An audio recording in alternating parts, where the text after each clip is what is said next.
किसान साथियों राम राम।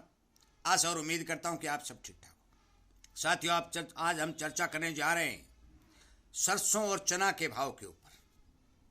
जो सरसों और चना के भाव के बारे में जो अपडेट निकल के आ रही है, वो अपडेट मैं आप तक पहुंचाने की भरपूर कोशिश करने जा रहा हूं और उम्मीद करता हूं कि आप गौर से सुनेंगे। साथियों, मैं एक बात आपको स्पष्ट कर देना चाहता हूं कि जितने भी जिनसों के भाव हैं उनके बारे में जो रिपोर्ट निकल के आती है वो अनुमान के तौर पर आती है और अनुमानित तौर पर ही जानकारी दी जाती है। भगवान कोई नहीं होता। इसलिए जो मैं बात बताने जा रहा हूं वो बात ज़्यादा से ज़्यादा किसानों तक शेयर करें। यदि आपको इसी तरह की जानकारी मिलती रहे, आप इस बात के इच्छुक हैं, तो आप चैनल को सब्सक्राइब करके सामने वाली घंटे का बटन दबा लें ताकि आपको समय पर जानकारी मिलती रहे। साथियों, हम बात करने जा रहे हैं चने के भाव की।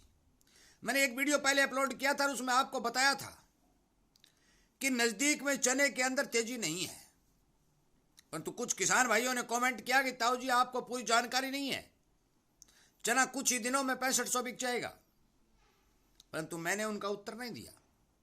क्यों नहीं दिया? इसलिए नहीं दिया कि मुझे नहीं लगता था कि चना नज़दीक में 6500 रुपये हो जाएगा। साथियों, जो 5700-5800 रुपये चना बिकता था, आज 5300-5400 रुपये बिक रहा है। सरकारी खरीद चल रही है, परंतु चने के भाव को सपोर्ट नहीं मिल रहा है। जो अनुमान निकल के आ रहे हैं वो मैं आपको बता देना चाहता हूं कि सितंबर और अक्टूबर के अंदर चने के अंदर कुछ तेजी दिखाई दे रही है। निर्धारित नहीं किया जा सकता। कुछ लोग कहते हैं 7000 हो जाएगा, कुछ लोग कहते हैं 6500 तो पक्का हो जाएगा। साथियों, परंतु जितने भी बाजार के सोर्स हैं, जो स्टॉक की मात्रा दिखाई दे रही है और लगातार ऑस्ट्रेलिया से जो चना आ भी रहा है, परंतु ऑस्ट्रेलिया के अंदर चना के भाव $100 प्रति 10 टन के बढ़ चुके हैं। इसी कारण जो कारोबारी हैं वो अनुमानित तौर पर यह जानकारी दे रहे हैं कि सितंबर और अक्टूबर के अंदर चने के भाव में कुछ तेजी बननी चाहिए। इतने दिनों तक किसी को भी चने में तेजी दिखाई नहीं दे रही है। नज़दीक में तेजी हो सकता है कि कल ही आ जाए, परंतु जो जानकार हैं वो ये कह रहे हैं कि नज़दीक में तेजी नहीं है। अब बात करते हैं सरसों के ऊपर। साथियों, सरसों कभी 200 रुपये उठ जाती है, कभी 200 रुपये टूट जाती है, परंतु एक स्थिरता बनी हुई है। ये बात मैं सरसों के बारे में आपको बता चुका हूं कि अब की बार सरसों की भारी कमी देखने को मिलेगी। ये कह रहे हैं कि बम्पर पैदावार है, कोई बम्पर पैदावार नहीं है। पिछले साल हरियाणा सरकार ने भारी मात्रा में सरसों की खरीद की थी, परंतु अब की बार अब तक केवल 8-9 लाख टन सरसों ही खरीद पाई है और मंडियों के अंदर आवक बेहद कमजोर हो चुकी है। अब मौके के ऊपर 5-5.25 लाख बैग की आवक मंडियों के अंदर आ रही है। अंतर्राष्ट्रीय बाजार के अंदर तेलों को सपोर्ट मिल रहा है। देश के अंदर सरसों की कमी देखी जा रही है। यह बात मैं एक वीडियो में पहले भी कह चुका हूं कि 22 और 23 के अंदर दोनों ही वर्षों के अंदर जो भाव सरसों के टूटे हुए थे और 5048 रुपये सरसों बिकी, उस समय किसान ने सरसों का स्टॉक किया था। परंतु 24 के अंदर भारी मात्रा में सरसों की खरीद सरकार ने की, किसान ने सरसों बेची और जो ही 6000 का भाव हुआ, 22 और 23 और 24 तीनों ही सालों का स्टॉक किसान ने निकाल दिया और बहुत ही कम स्टॉक सरकार के पास बचा, क्योंकि सरकार ने भी सरसों के भाव को दबाने के लिए भारी मात्रा में सरसों बाजार में बेची। ये आप सबको पता है। अब की बार केवल और केवल 2025 की फसल के ऊपर पूरा साल चलना है। अनुमानित तौर के ऊपर सरसों की कमी आनी तय है।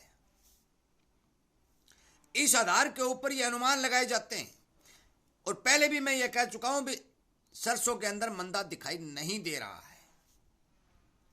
होगा क्या इस बारे पूर्ण रूप से कोई नहीं कहा जा सकता, परंतु जितने भी जानकार हैं वो ये बात बता भी चुके हैं, वो कह भी रहे हैं कि बड़ी मंडियां जैसे अलवर, कोटा, इन मंडियों के अंदर आज भी अच्छे भाव में सरसों बिक रही है, परंतु हमारी हाजिर मंडियों में नहीं बिक रही है। परंतु जब वहां तेजी आएगी तो वहां 7 और 7.5 के भाव होने के अनुमान लगाए जा रहे हैं। वहां 7.5 के लगभग जो भाव होंगे तो हमारे यहाँ 6.5 से कम सरसों नहीं बिकेगी। ये जानकारी मैं अनुमानित तौर पर दे रहा हूं, बेचें या रखें वो अलग बात है। अभी सरकारी खरीद चल रही है, परंतु सरकारी खरीद चलते हुए भी सरसों की आवक मंडियों में नदारद है। 20-20 लाख बैग, 15-15 लाख बैग सरसों जो आवक मंडियों में हुआ करती थी, अब की बार नहीं हुई है। इनमें स्पष्ट रूप से दो कारण मुख्य रूप से सामने आ रहे हैं। पहला कारण कि सरसों की बिजाई बहुत ज्यादा कम थी। दूसरा कारण कि सरसों का इतना भारी भरकम उत्पादन भी नहीं है। यह भी बात सुन लो साथियों। इन सब बातों की जानकारी किसान को होने के कारण किसान 20-25% किसान जो साधन संपन्न है वो सरसों की होल्डिंग पर है, वो सरसों नहीं बेच रहा है। यह एक सच्चाई है।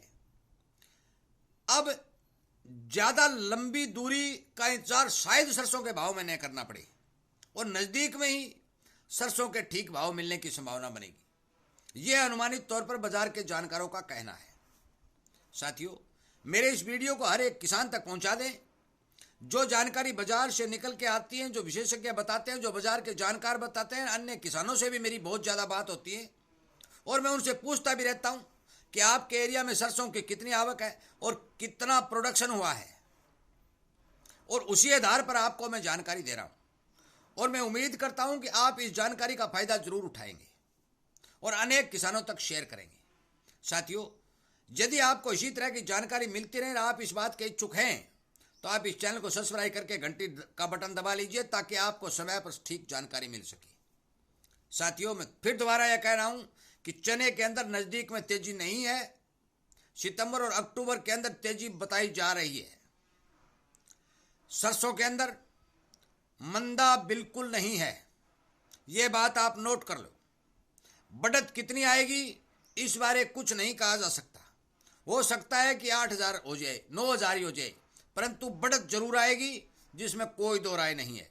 और ये क्यों आएगी ये बात मैंने वीडियो में आपको समझा भी दी कि अब की बार पूरी साल 2025 की एक केली फसल है, उसके ऊपर भारत को चलना पड़ेगा।